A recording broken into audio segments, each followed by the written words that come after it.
to KMRO FM, Kazarubeshi Radio. It's a Yakuza Replay podcast hosted by me, Jordan, and with me in the booth, as always, we've got Argyle. Hello. Hello. Oh, you sounded so hesitant. You sounded so hesitant there. It's We're doing that. It's because I said hello once and Discord didn't activate, so I had to say it again. Ooh, okay. Discord's covering up your audio. I see. I'm being censored. We're being censored by the by big tech. I'm saying the things that you can't say on a podcast. We on Kamurocho Radio, we're gonna say shit that you've never even thought that someone could say. Wow, I bet you never even realized that Yakuza 2 is kind of racist. Kind of a racist game. Saejima, pretty big. Whoa, damn. You seeing the size of this guy?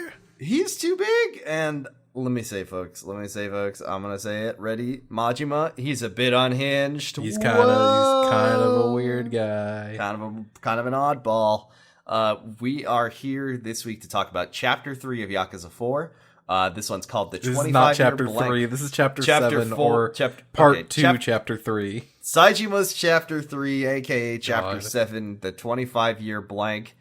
And it was good. It's a good chapter. Saijima's really busted out of prison. He met Kiryu and Haruka. Nothing bad happened, I promise. Nothing bad happened. He took the money that Kiryu gave him, and he's in Kamurocho. But before we begin that, it's our weekly unofficial half-assed segment that we don't have any kind of fanfare or anything for. It's Club Sega. Mm-hmm. Argyle, you been playing anything lately that isn't Yakuza? Obviously Final Fantasy 14. Oh, obviously. Kind of more of the same, but we're gearing up. We're going to be doing the Eden raid soon. Yep. And I'm going to start doing MSQ to make that slow march towards Endwalker. I'm kind of hoping to start Endwalker by March. Like that's hopefully. Seems like a pretty reasonable goal to set for yourself. I mean, yeah, for sure. Just remember that you gotta be caught up by 6.4.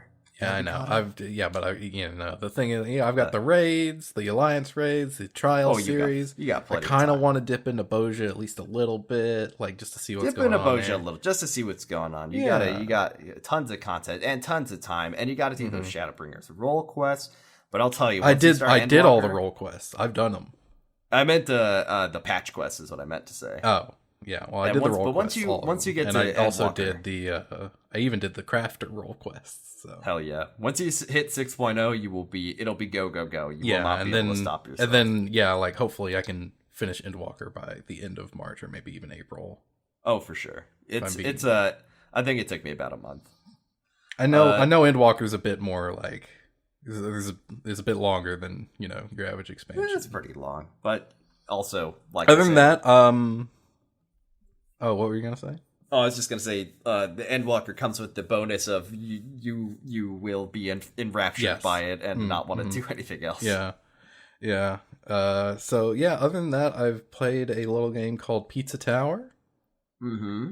I saw you streaming it. Yeah, Pizza Tower is like a Wario Land inspired game where you play as a Peppino Spaghetti, a pizza chef who is trying to kill like an evil pizza at the top of a big tower.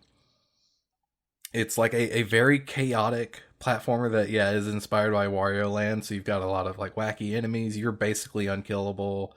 And you get like goofy power ups. Like you might turn into a cheese man he walks very slowly, but he can wall jump, or you eat a big hot wing and your mouth is on fire, so you can jump and do an air dash and set off TNT blocks or whatever. It's also kind of, I would say, a little bit Sonic inspired in that you can move very, very fast, and the levels are kind of constructed around being able to go fast if you want to. It's a lot of fun, like a very chaotic game. Like you're really careening around these levels and it's really good at guiding you, so like it feels chaotic, like you're really just like bouncing off the walls everywhere, but you are working your way towards a goal in a way that's satisfying. It's got like a score system, so you have like a rank system, so you get a score, and then you have a Sonic style rank at the end of the level, so you can get, you know, D, C, B, A, or even S or I'll P play rank. with you some other time. Hey, not bad. Mm-hmm.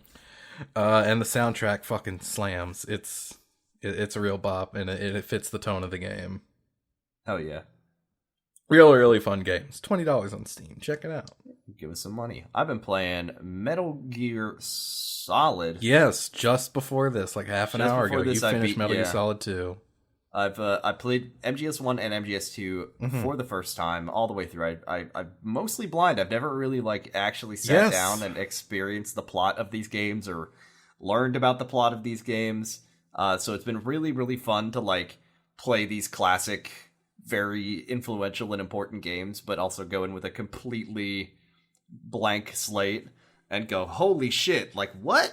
And now I kind of get the hype. They're really, really cool. I've really liked playing them. And also talking about them. And yeah, no, definitely a game that deserves its reputation.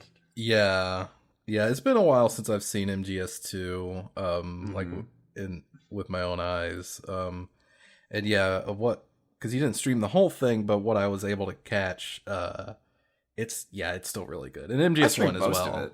Yeah, it's great. Really, really liked it. It only reinforced me wanting to replay the series myself.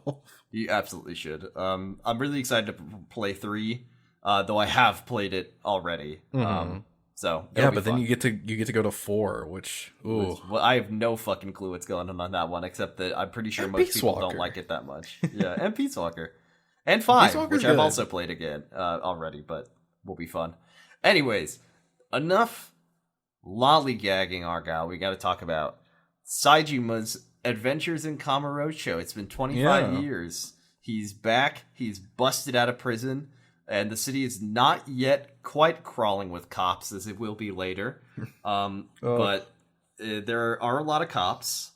He arrives back in Kamurocho, and our objective for this week is to find his boss, Sasai, who he has not seen or heard from in 25 years. And also he knows that the family has been disbanded from the Tokyo clan.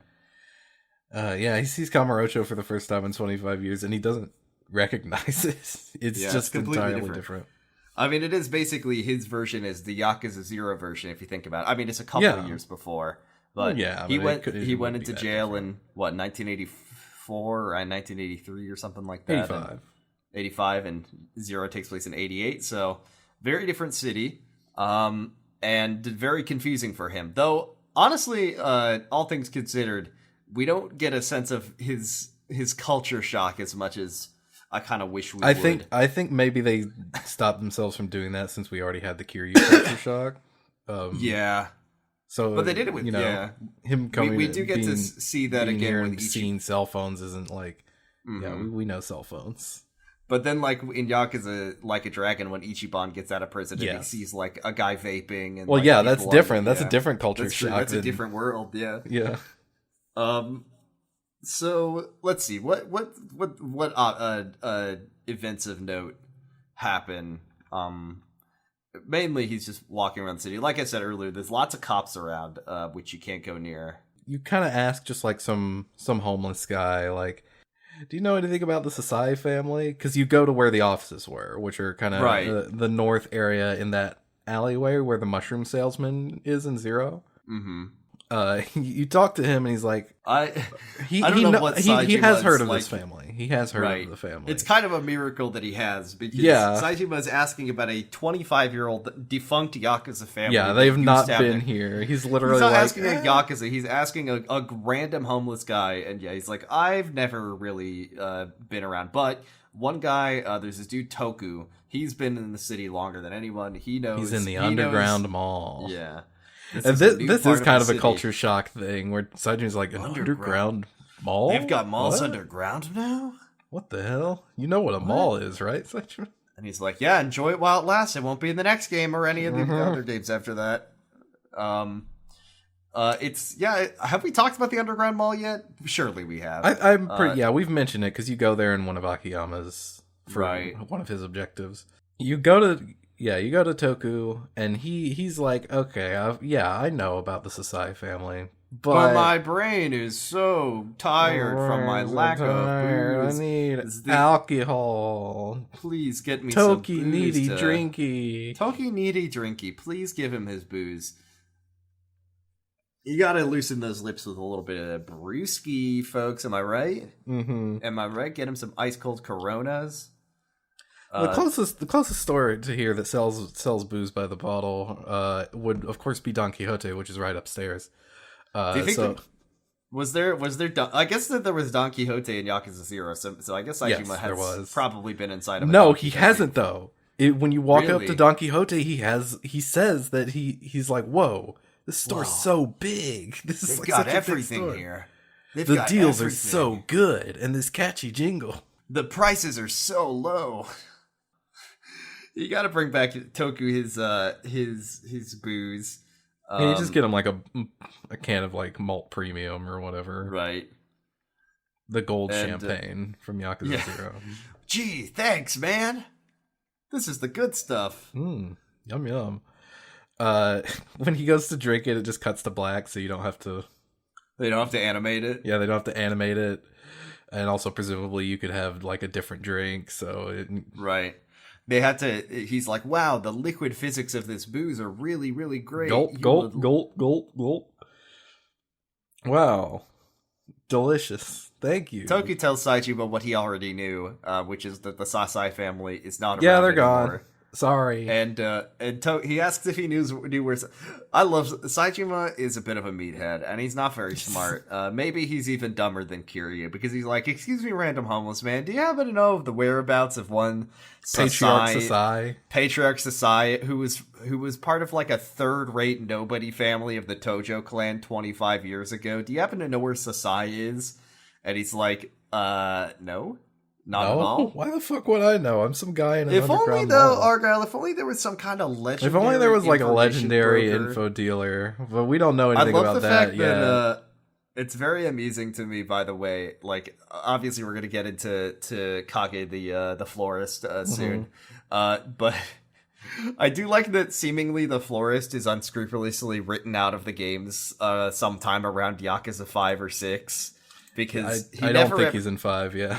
He's not. He just never ever comes up after a certain point, presumably because his existence just kind of is a narrative liability. There's just a guy that can tell you what you need to know whenever you need him. Toku has nothing to say, right? And Saichima's just like, well, I guess I'll go find my old apartment. Yeah, maybe he'll be living there for some reason. Well, hey, just head back to the last place that I know. I know of 2 places in Kamurocho. This is Sasai family office and my apartment, so... I'm imagining, I don't know if I guess that the apartment that all the 3 friends were hanging out in was Saijima's place, but I always think fondly back to Kiryu's just absolute dumpster of an apartment that he lived in Yakuza 0. Mm-hmm. But something unexpected happens to Saejima when he goes up to the roof of his old apartment building, which in the is, Champion District. In the Champion District, well, that makes sense. It's the old-fashioned district of. But anyway, he goes up to the top, and our good pal Kido here. I do wonder, is this the same building that Akiyama and Lily were on in Chapter 4? Oh, it kind of looks. Maybe it does kind of look like it.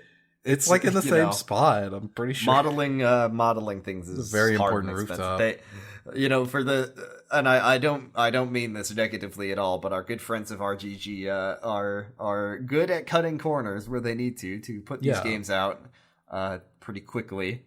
But yeah, at the top of this building, our good pal Kido is here, and whereas when he's talking to Akiyama, he's very golly gee willikers. Yeah, he's like he seems like he's very wet around the ears, but this is a very different Kido.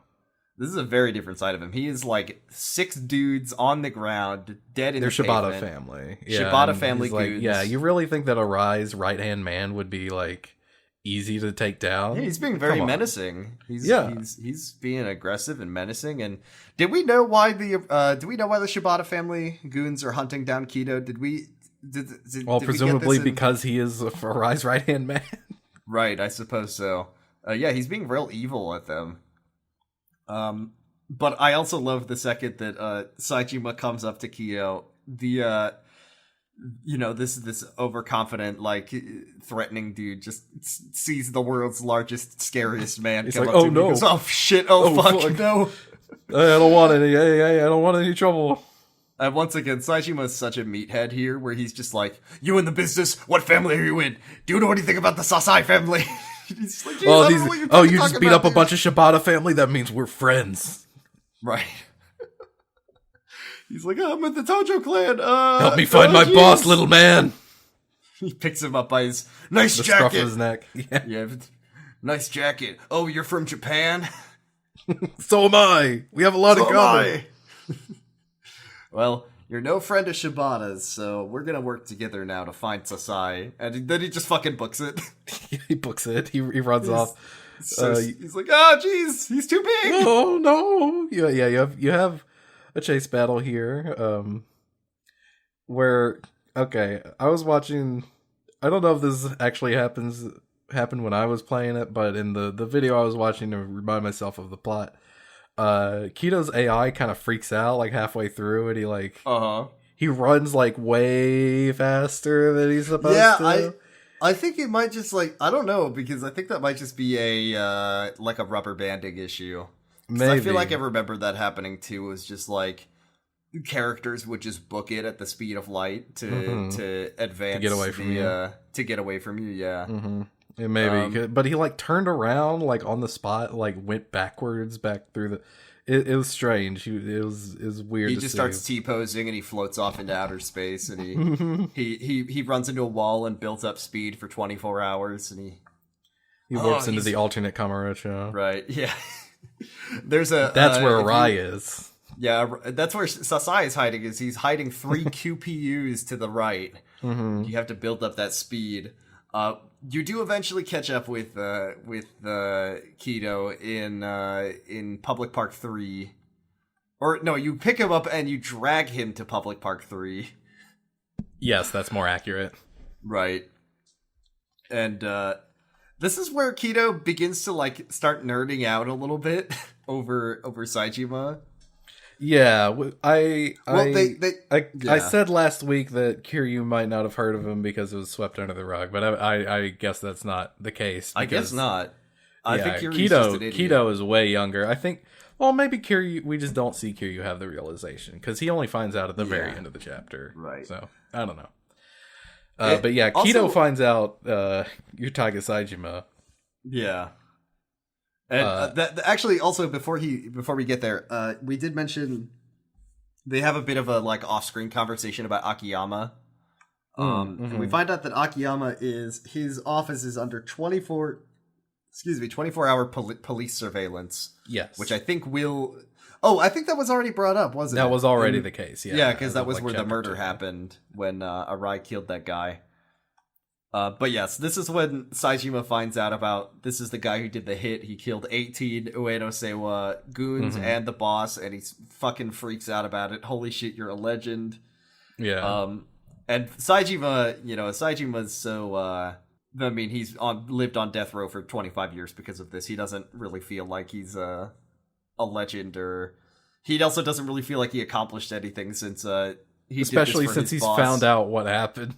In the aftermath. He did this for the advancement of Sasai, and now the Sasai family is gone, and Sasai is missing, so... And the Shibata family is... on top, yeah. Yeah, they're on top. He does tell us that they were competing with the Shibata family, back in 85. Right. They were kind of rivals back then. Kido is really overwhelmed. I always like the fact that the Yakuza main characters, Saejima, Majima, Kiryu, whenever anyone who's below their status gets dragged in, it's always the third-rate shithole families that no one cares about. And then whenever one of these characters comes up, they're like, hold on, wait. I'm a level 1 thug, and you're a level 99 Yakuza boss. Yeah. I am not qualified to be in this. I'm just trying to bust some heads for my I love that every game we find out about 5 new Tojo clan families that exist in Kamurocho. Like it's especially funny because every there's game, a million of these fucking things. right?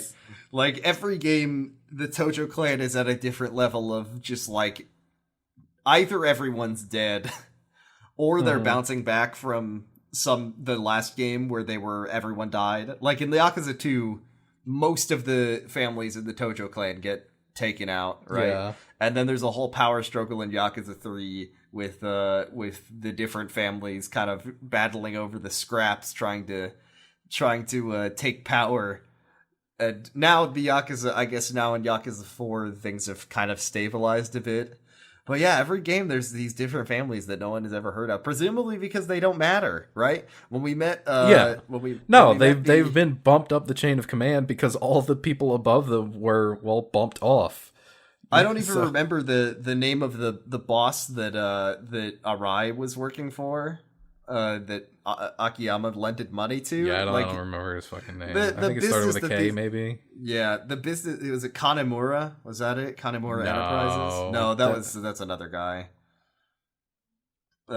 Whatever maybe it is, it's like it might have been. The point being that like there are so many dime a dozen nobody Yakuza families that probably control like a city block or whatever. I think that's generous. Yeah, that's generous. Like who even knows what these guys do?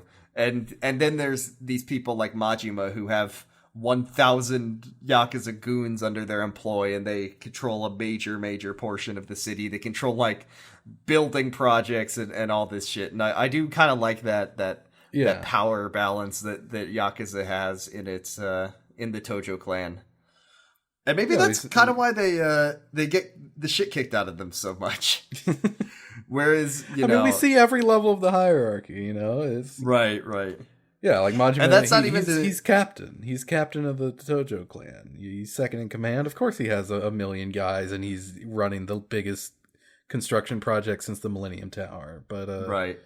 This is this is like some subsidiary family of the Shibata family, which is, they're pretty big. Pretty powerful, yeah. But, not every family under them is going to be a huge money earner. Right. Same with like in Judgment, not to like jump ahead a couple games, but Judgment has like just some rando who gives a shit Yakuza family is part I want to of the know plot. How many buildings in Kamurocho like are owned by the Yakuza. Yeah, by the end of it have like confirmed Yakuza families like stationed in them. Like in them. I want to just have like a map, like an interactive map, like on a website. They put it on the fucking like, Sega website. Yeah, where every Yakuza family that we've seen over the years, what building they're in. The Yakuza like encyclopedia that comes out that just catalogs all the Tojo clan and what families exist when. Because I mean, at some point, I swear to God, at some point in one of the games, there was like they said they had like 10,000 people in them, or like a couple thousand. Anyways, Kido is going to help Saejima with his cause. And in the meantime, he's going to take Saejima to his hideout, which is the cool like fucking Grease Lightning auto shop in the that basement. We fought that guy with the chainsaw. Yeah, Akiyama. This is a cool before place. He brings us here, he does say he knows about a legendary info dealer. Right. So we're gonna our goal this week is to find the florist. The legendary, yes. We know where he is. He doesn't say that quite yet, but right. Yeah. So he brings you to the Grease Lightning office, and he doesn't really know the guy. He doesn't know how to get in contact with him. He just knows that there is an info dealer who uses homeless people to gather intel, and you, the player, know who he is, of course. But Kido this is funny because, as a reminder, when Kiryu needed to find the florist, it was such an ordeal for him. Mm-hmm. But then he got his foot in the door, and then for the rest of the series, if he ever needed the florist, you just had to like walk into his office. Well, yeah, because now he's personal friends with the florist. Did Majima relinquish control over Purgatory in Yakuza 3? Did that happen on screen? I genuinely don't remember. Right, because you go back there and it's abandoned. Because Majima was running the place for a while. Who knows? But yeah, you go to the Coliseum in 3 and it's like abandoned. He's not. It's abandoned. It's all dusty. The florist is such a weird character. Is the florist in 3? I don't remember. Does he show up? I don't remember. He's a weird writing character. Once again, I'm glad that he's like not in the series anymore because I don't know. I will point out that as Saejima, you can find the Doc Brown VR guy, and yes, he is in the same spot as he was in Akiyama. You can refight Saito, and it fucking sucks. Yeah, you can fight Akiyama's bosses that he had available to him. So to get yourself some extra upgrades. My first playthrough, that's pretty fun. Saejima is like, he can just fucking plow through these bosses because of his charge finishers. It's no problem. My first playthrough of this, when I found that, I was like, "Ooh, this is interesting," because I didn't find the VR guy as Akiyama, but I did find him as Saejima. You have to go through that room, right? Well, I didn't do the minigame, is what I'm saying. But you didn't go back. I didn't go back to do the minigame, but I was like, "Ooh, this guy again. Let me do his minigame." And then it was like, "Do you want to refight this guy?" And I was like, "Yeah, I guess." And then it was like, "No, not the Saito fight again. I've just got over the trauma of having to fight him the first time, and now you're gonna make me fight him again." Well, now you can do like 3 charged finisher moves in a row, that's so fair. It's easier for sure. Well, at least I know safely in my heart that we will well and truly be done with fighting Saito for the rest of the game. Haha, wink, wink. Yeah, we'll never fight him again. We'll never have to fight Saito again, for sure. Before we can find Kage, the florist, who... By the way, Kido does not know that he's called that. Yeah, nobody... Yeah. Neither does anyone who played Yakuza 1, because they don't call him that in Yakuza 1. Yeah. Another random homeless man is like, "You look big. I need help right now." Well, okay, yeah, you walk up the escalator and you're like, "Hey, a homeless guy. Since this guy uses homeless people to gather intel, I'll just try talking to the first homeless guy I see." So he says, "Hey, you, old man." And the old man's like, "Hey, you're big. Come help. You're big and strong. Help, the master. Help, the master. You gotta help the master. He's a famous old man who's been digging a hole in the sewers for decades. You gotta come help him." And Saijima's like, I guess? Can you tell me where the florist is? No time. Down to the manhole. He takes you down a manhole, which, by the way, this is like Saijima's thing in these 2 chapters, is that he can... because there are cops all over the streets. You need to navigate most of Kamurocho, like, between your objectives by going over the rooftops and through the sewers. Which, once again, we gotta talk about, like, development resource allocation sometimes in this game of, like, they modeled all these sewers, these unique assets that never appear in the game before, or really, I guess, kind of after, for Saejima to explore for 2 chapters. There's a lot of shit in these sewers. There is quite a bit of stuff in the sewers. There's a few things to do in the sewers. There's less to do on the rooftops. Yeah, the rooftops are a bit nothing. There's like a store there, and Akiyama's like move master is there. The fucking... The guy who's definitely killed... The Blackwater guy, Yeah, the Blackwater guy. The master is being accosted. The master is like this old man. He's got like a construction helmet on. He's being accosted by some street punks who are... "Hey there, old man. You've been down here digging for so long. We know you must have some buried treasure down here. Cough up the goods." He has not found treasure yet. Also, he's been digging for 25 years, and his tunnel is so big... But so, like, it's got such a large diameter and such a short length. Why did he dig it? I think we see more. Like, it is actually deeper than what is shown right here. Why did he dug it big enough that he could drive like a truck through it? Yeah. Why? Why so you cover more space so we can see more things. Yeah. This is like have you ever heard of hobby tunnel? Have you ever heard of hobby tunneling? Oh, yeah. Yeah, the masculine urge to dig a big hole. This is what this guy is doing. He's just been spending the last 25 years... Oh, I should say, Saejima quickly dispatches these losers. This is not a problem. And, in fact, he literally says... they're doing the same bits over and over again. If I had a 5 yen piece for every time I saw one of these guys, they never change their tricks. It's always the same, etc., etc. Yeah. This is when the old man explains his deal. His deal is that he has been digging for, 25 years down here in the sewers of Kamurocho, looking for something that his father buried down here after World War II. So, of course, This is just right after the war. There wasn't shit above this, but now there's a whole fucking city built over, so it's a lot more difficult to find this thing than was originally intended. Also, as soon as Saejima hears that he's been doing this for 25 years, he like stares off into the middle distance and he's like, 25 years. 25 years. My God. And he's like, all right, old man, I'll help you dig your tunnel. I'm big and strong, and look at my muscles. I actually never beat this this content when I played it the first time. I did it a couple times, but you know me with my complaints about Yakuza 4 pacing. I was just like, oh wait, I have no more time to do this because the chapter's over and it's playing the intense music. But my guess, my prediction, is that it's gonna be like a box of keepsakes, and it's gonna be like a postcard and a note that says, "Dear son, I love you very much. Hugs and kisses, Dad." I don't remember what it actually is. I'll watch. We'll talk about. We'll figure it out next week. Yeah. Yeah, but this is how you get like your this is your master for this. Well, the master, but you get what I'm saying. This is like a guy who this is the Revelations moves guy. And upgrades. This is your Komaki. And let me tell you, he teaches you about Revelations.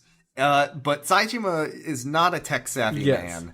He doesn't have a camera. He doesn't have a phone. Because the master's like, have you ever heard of Revelations? If you see, the whole business. If you go around town and you see something that'll give you inspiration to do combat, note it down. And he's like, but I don't have one of these cameras. I don't have a phone. And he's like, here, take this wood carving set, hammer, chisel, and carve it into a piece of wood. And this is how you. Does Saejima post these on his blog? Is he like keeping a record of these on a wall somewhere? Like he hangs them up and he's like, I saw a guy get kicked in the balls really hard. Yeah, really so I learned how to kick guys in the balls really hard with the heel of my boot. There's like a crying girl and her dad was like, oh, don't worry, sweetie, I'll take you to get ice cream. And then she like did a triple backflip suplex on him. Broke his neck, Broke his neck. And I'll carve it into the wood. Anyways, very funny.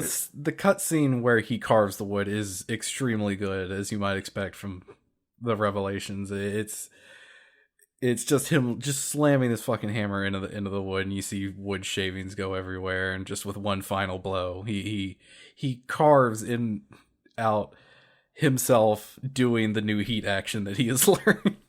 It's amazing. It's very good.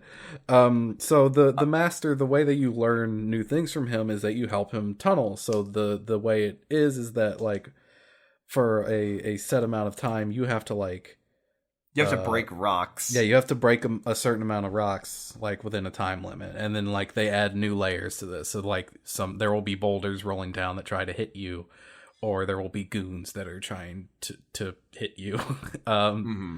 So you just have to deal with that while also breaking the rocks within the time. I would point out an additional thing. One of the many interesting things to find in the sewer is a man named, what's his name? Ikotaro, I think his name is. Yeah, something like that.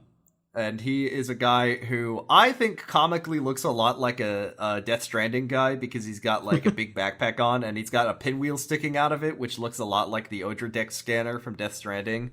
Okay. And he's got a solar panel on his hat and he's wearing a mask and he's got sunglasses on and he explains, did you know that Kamurocho throws out over 60 tons of garbage every day?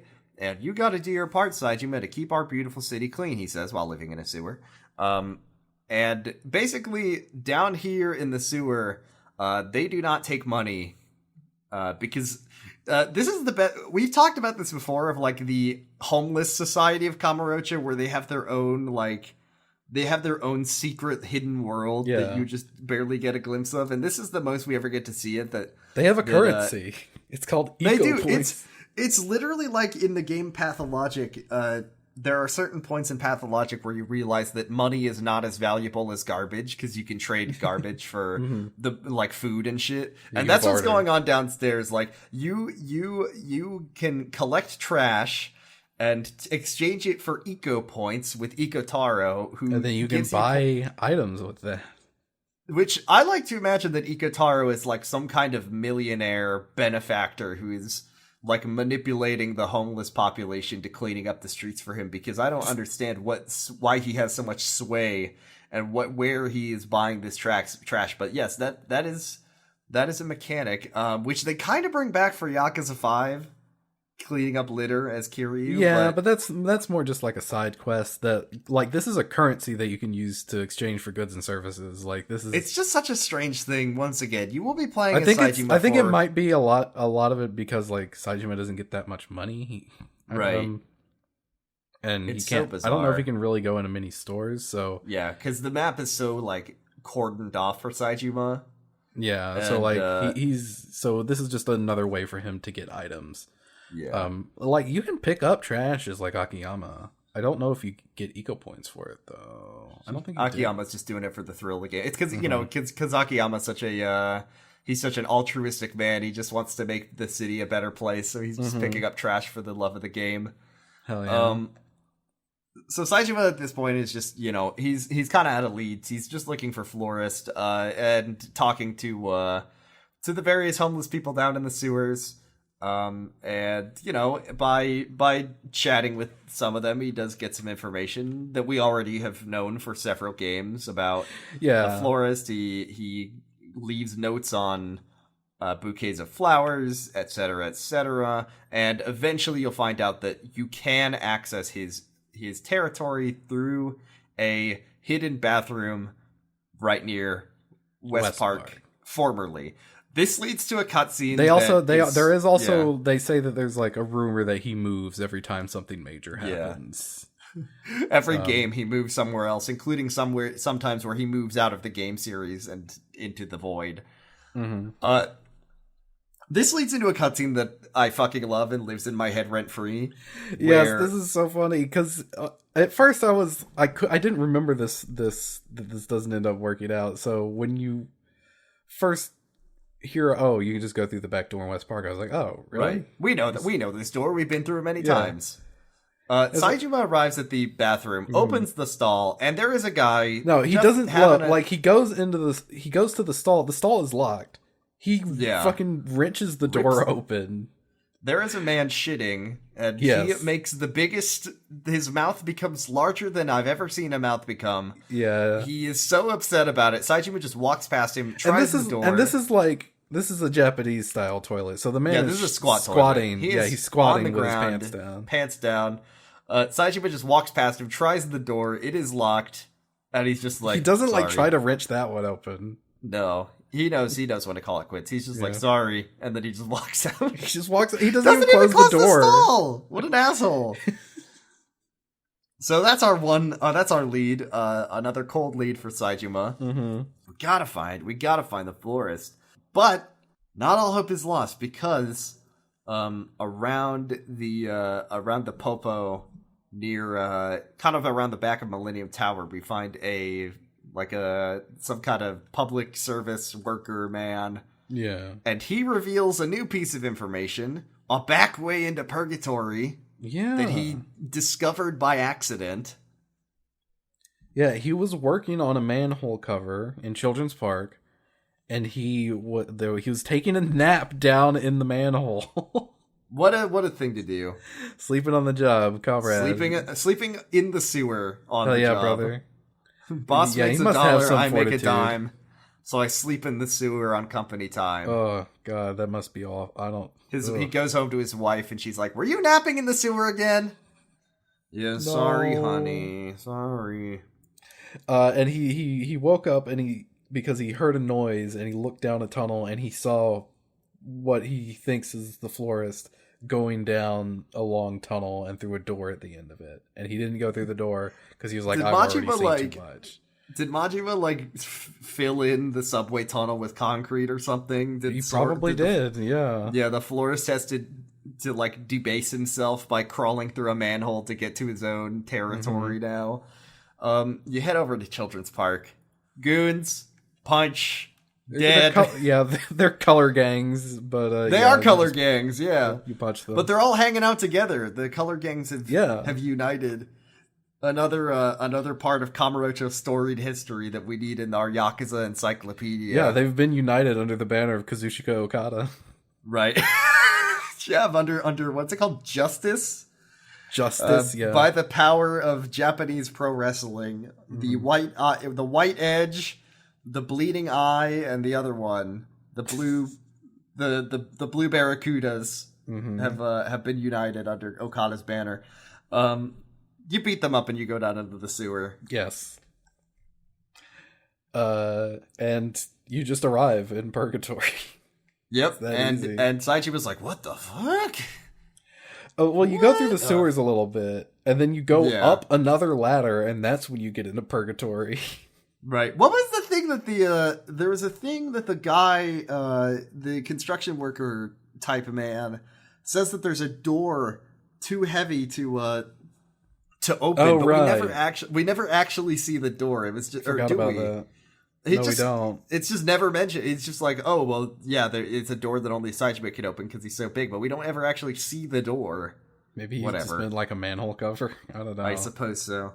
Saichima climbs in through purgatory, and he just naturally drifts into the gigantic, ornate palace at the end of it, where, of course, the florist has been waiting for him. Yeah, he's in his big office with the aquarium and everything. Yeah. And he already knows why you're here. He knows who you are, what you're looking for, and he says, he has the info. It'll be I've got the info, but it'll be 10 million. I almost said yen for it. 10 million gil.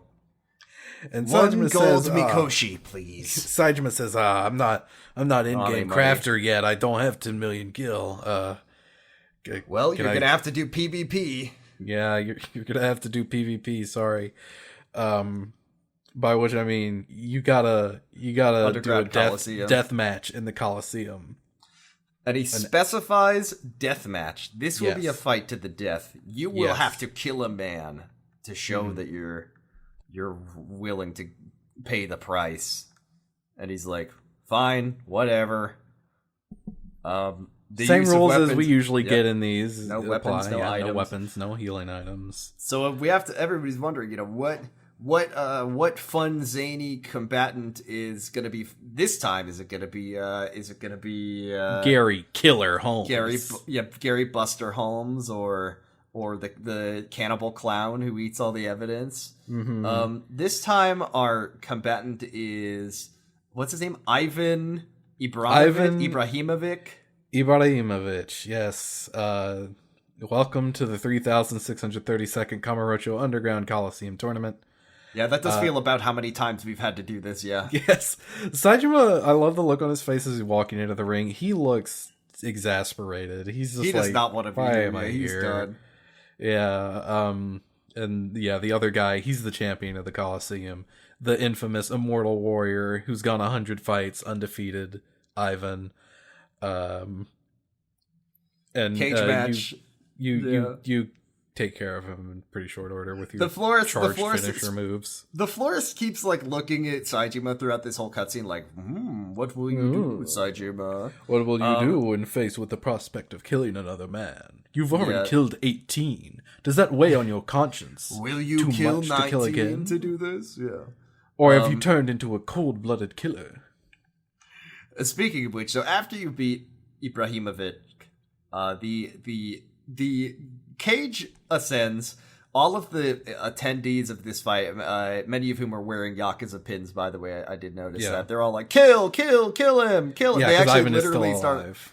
They all start chanting kill him, kill him, kill him. And then somebody off screen tosses him a European style long sword. Yeah. And somebody says, you killed 18, what's one more? And Saiji was just getting fucking furious. He unsheaths the sword, walks up to Ibrahimovic, and then he's just like, nope, throws it down. And I actually really like this scene a lot. This is good. Yeah, this is good. He's just going off on every single one of these people here. Do you even know how it feels to take a life? What's it weighs on your soul forever. I remember the faces of every man I had to kill that day. Every single night, I relive all of it. I I have nightmares. I hear the screams. I feel my fists bashing into their faces. I hear the splintering of bone every single night. What's one more? You haven't even killed one, so... And he's like crying too. Yes. Like, he's got tears from his eyes. And I think it's really interesting, by the way, that he says, like, have you ever had to kill a guy? And a thing I think about a lot is that in these games with the Yakuza specifically, you know, it's so rare that the bosses, who are, you know, the kind of people who would be in this high status purgatory, they never are the ones who kill themselves. They always dispatch their men to do the killing for them. For Saejima especially, you know, as much as he's loyal to Sasai, he took the fall. He's got the death penalty to do a hit on behalf of his boss, this guy who has a higher status for him. They don't ever have to get their hands dirty in these cases. The only exceptions are, like, you know, Kazuma and I almost said Shibata. What's his name? Shimano. Like, they were hitmen, but besides that, they're just that was before they got their own family. You know, like, right.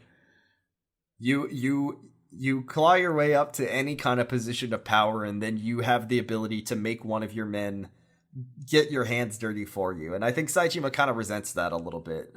Even though he is still loyal to Sasai, it's kind of tragic for him that, like, you know, it's a very exploitative world that he comes from.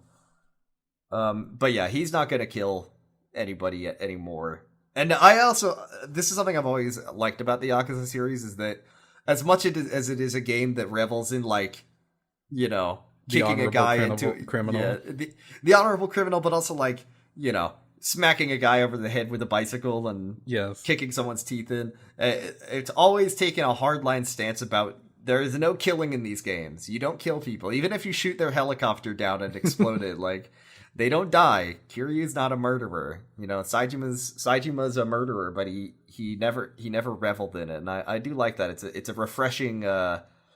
It's very refreshing for video games to take that stance. None of them relish killing. Like, the one person protagonist we have who has confirmed killed someone in the narrative is, like, he has to live with it. Yeah. You know, it not only does he have to live with it, he's been sentenced to die for it, and it haunts him. He experiences tremendous regret about what he did. There's a whole thing in Yakuza 0 where Kiryu, you know, considers or momentarily considers killing Shibusawa, and he doesn't do it, and it's interesting. It's always, death has such a high cost in this series. When people do die, it's always a big deal. Whereas in a lot of other game series, you know, you're just left, right, and center killing people, which will be very fun when we get to play Yakuza Ishin coming soon, because Ryoma he is shooting and slashing people. Yeah. But you know, it's a different genre of thing, you know. Right, exactly. It's very interesting though, and that's something that's preserved. You know, I think that's something that Nagoshi himself has gone on the record of saying, you know, he, ethically speaking, does not ever want to make a game where killing is presented as fun or entertaining. Yeah. And, you know, there's a time and place for it for sure, but this is not that series, and I like it. But with that, Saejima basically says, you know, if this is the cost I have to pay for finding my boss, then I'm out. I'm not paying it.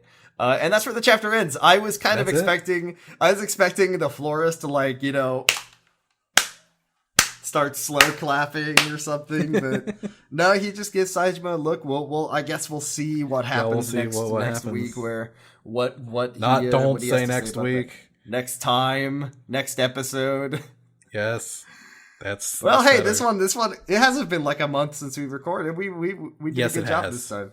Shit. I'm going to look at when our last episode was uploaded right now. Just a second. You don't have to own and troll ourselves like this. We put our. I'm only owning and trolling you when we goddamn want to. Okay, it hasn't been that long. Last episode went up January 20th. Yeah, I'm telling you, we did okay. But yeah, well, will Saejima find his boss? The fun thing about this next chapter is that we will get a bespoke, entirely fleshed out mini game for one goddamn chapter. One Once again, chapter. I like this game. I have to in my heart make the constant effort to point out the weird pacing and the weird like way that it throws away content by doing this, because man, or disincentivizes you from doing it. It really does.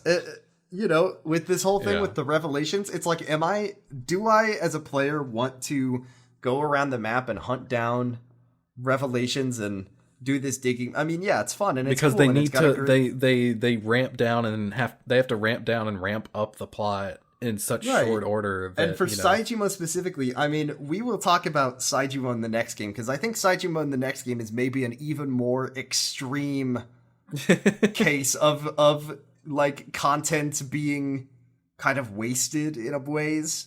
But you know, Saejima spent a chapter in prison. One chapter was like 20 minutes long, set in Okinawa. You couldn't explore the city at all. He's in Kamurocho now, but the map is heavily gated off, and it's going to be even more heavily gated off next time.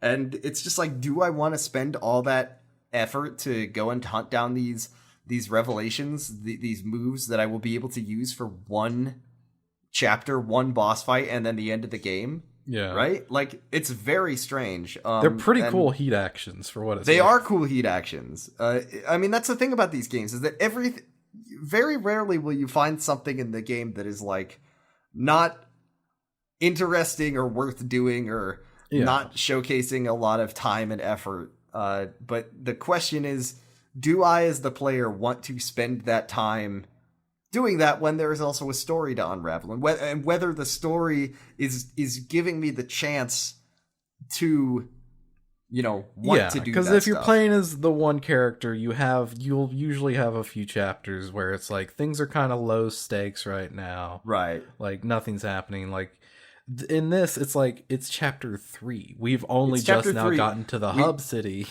And we're one of the major side story for this character we won't get until the next one, which is his last one. And like, we don't, you know, we've talked so many times on this podcast about what the way the game communicates to you, what you should be doing by, like, you know, the music. And the tension of the story of, like, when Kiryu is like, I've got to find Haruka, she's been kidnapped or whatever, and it plays. Yeah, and then it's like, do you want to go go bowling? No, you don't. No, you want to go find Haruka. That's where we're at, and you know, it's frustrating. It is. I mean, like a sequence like this is a pretty good one to like do sub stories in. Unfortunately, I forgot to get a sub story for this week, but like this isn't too like. But next chapter. This chapter is very open ended, but next chapter, which as a reminder, we will talk about next time, has its own minigame, has its own extensive minigame, a minigame that I we will discuss it, and I would like to dig into the story, because I actually never saw through the end of it for this very reason of, like, there is a urgency to the plot. There are things happening, and I guess your ability to enjoy this game and see the content through to completion very much depends on what kind of player you are. Yeah, because like I'm the kind of person who, when I see side content, it's like, well, I want to do that as soon as possible. Right. Like I want to get that. I want to do that right now. I always feel like I'm kind of bad at pacing things out, and actually that kind of works for me in Yakuza 4 and Yakuza 5, because it's like, well, I'm presented with a whole new like taxi and racing side story, or a fucking Cabela's Most Dangerous Hunts thing, and it's like, well, I'm gonna do it right now. I'm gonna do all of it. Fuck. And I think that Yakuza 5, when we get there, does a better job at like giving you that time to breathe and giving you that time to want to explore the content. Yeah, it is marginally better at like kind of even though like giving it to you earlier in the part, right? Exactly. Like, that's the huge thing. In the last chapter, yeah. And that's one of the things that I'm very excited to talk about with Saejima, because man, oh man, I mean, I'll just say it. Saejima gets an entire city to explore for a chapter. A chapter. It's the craziest thing I've ever seen. But it works a little bit better in this one because, you know, we know Kamurocho. But if you're the kind of person who, if you're like me, and when the game is trying to tell you that there's something you need to be doing, you do it. Mm-hmm. This is always an issue I've had with Elder Scrolls games, like in the more recent ones, is there's like an urgent a world-ending threat hanging over your head. So it does always feel like there's a bit of a cognitive dissonance when you decide that you're gonna go do Mages Guild bullshit for 6 hours. I'm going to become the Archmagus. Sorry, that's why busy. they haul me off. They haul me off into the jail cell as I yell about Morrowind again. Then Morrowind, literally, there are times in the story where it just tells you to go off and get distracted and do side quests. Mm-hmm. Give me that, Yakuza. Give me a point. You know, in I think it was in Yakuza 2 or 3 where there's points where Kiryu's just waiting for a phone call, and he's just like, "Give that to me for Saijima. Yeah. Hey, I'll come back. I'll come back later. Come back by my office. I've got to do stuff. Why don't you go off into the city and explore?" Yeah, that's what they. But they're gonna gate it off behind cops. You've been gone for a long time. Just go like I wish they would have done off. that. I wish they would have just done that. The game, it's the game's job to communicate. It needs some breathing room. Right. The game is here to influence the player and tell the player what to do, and the game is not giving us the communication of go off and do some sub stories and play the mini games. It's telling us that we need to find Sasai, we need to go set out on a quest for revenge. And also, it doesn't help that since the streets are flooded with cops, it's like kind of a pain in the ass to navigate. Right, it's hard to navigate. Like it's like a puzzle. Like you gotta like figure out like, okay, I gotta go. You gotta go through the. I gotta go through this part of the sewer, then I have to go over this part of the roof, and then I have to. And it's like I don't want to go through all that. I'm just gonna go do the story. Exactly. So we'll talk about it next week, but for now, that is our chapter for this time. Next week we will be not next week. Next episode. I can't get out of it. It's so hard. What's the next chapter called? It is Oath of Brotherhood. Ooh, I wonder who that's about. No idea. And I believe we'll have a guest on next week. Is that correct? Or next? Yes, time? I would like to have a guest or two on the next episode. Ooh, so look forward to that. Well, let's wrap it up. Though, actually, we do have some questions, don't we? Oh, yeah, actually we do. If you want to have a question answered on the show by us, the Big Brain Yakuza Geniuses, you can join our Discord server. The link to join is at the bottom of every episode. And we have a couple this week. Let's see. We have... the one from Phaser Phalon is that's...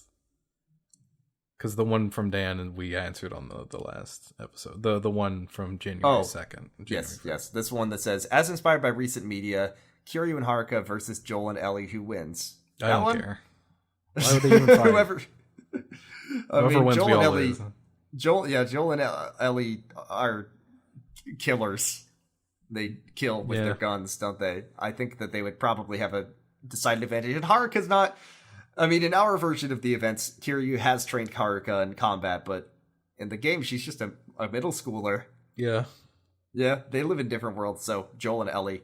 Though I guess the question is, do they have the desire to fight one another? No. Here's one from Discord user Sicho. I never know how to say that. Sicho.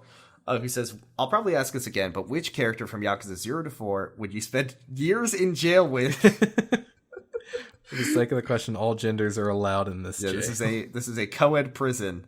And then they say they would hang out with Hana because she's leading the gangs and would give us the protection.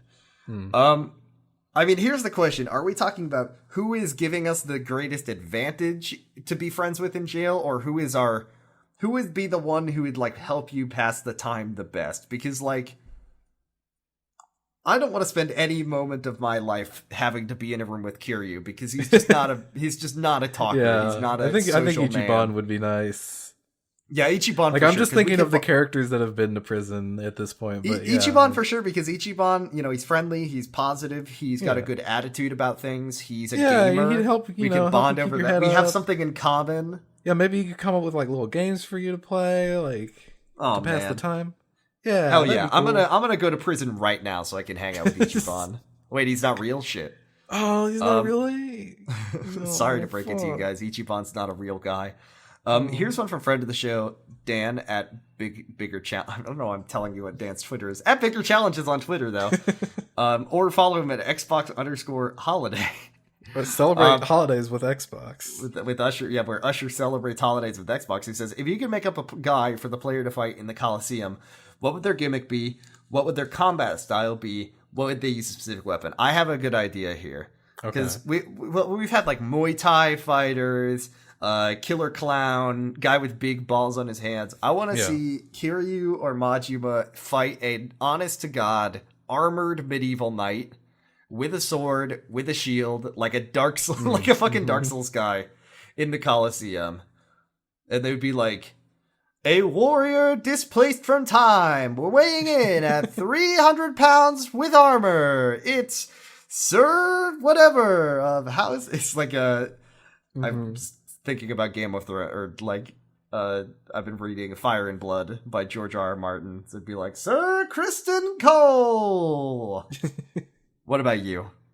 I want like a battle bots guy, like hell yes, that is a great idea. Yeah, like he's got a little spatula robot that's gonna come and flip you over and knock you down. But you have to mash triangle to get back up. Yeah, and you can take out the robot with like stomp attacks. It takes a while. I was gonna say, is he in the ring or is he? He is in the ring. Cage? He's in the ring. No.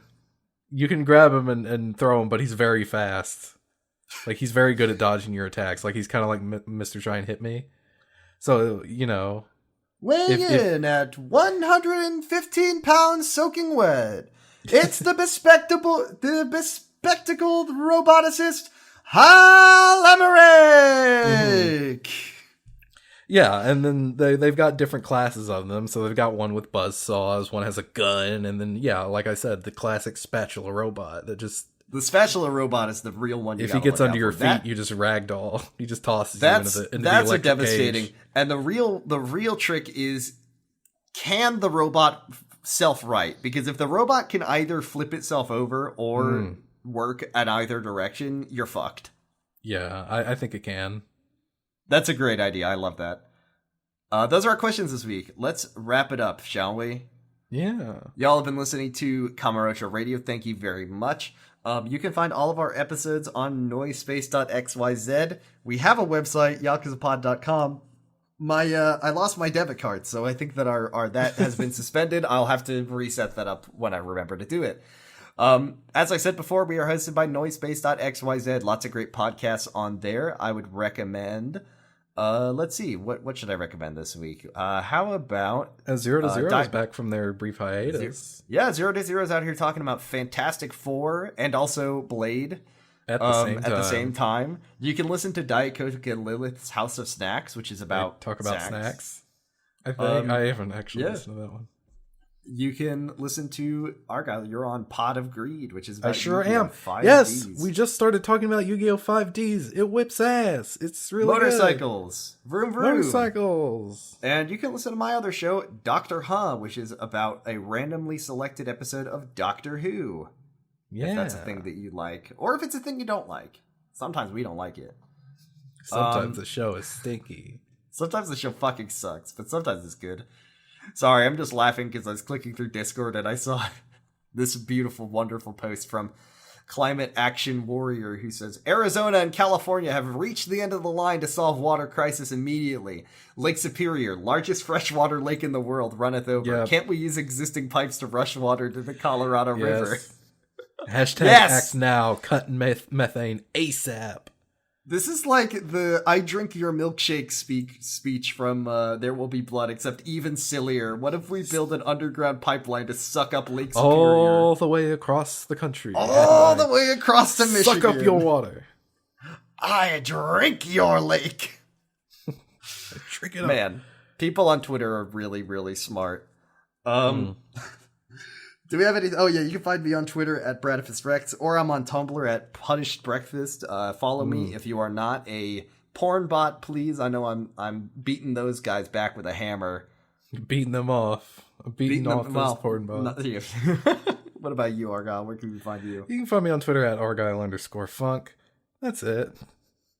I might make I've been kind of like tossing around the idea of like making a Tumblr for my glams, my Final Fantasy glams. But I mean, if I do that, I'll say it. So yeah, that's it. You find us on Fairy. Play Final Fantasy 14, the critically acclaimed MMORPG. join our- Pashmina, find me out there. Yeah, little Caprese. Soon to be an Endwalker. Find me specifically on Tuesdays and Wednesdays and Thursdays from about 7:30 from 6:00 Pacific to Doing 8, because that's P8S. basically the only time I play the game right now. I've been taking a little step back outside from raiding, but anyways, this has been Kamurocho Radio. Thank you for listening, and as always, what do we say at the end of every episode, Argyle? Hey, Jordan. Where's Kiwami, man? Shit, I gotta look it up. Oh, extreme! It means extreme, I remember. Extreme! Bye! Bye! 地上へ手ぶらで帰りはせぬぞ母上恩義をあだでは返さぬぞ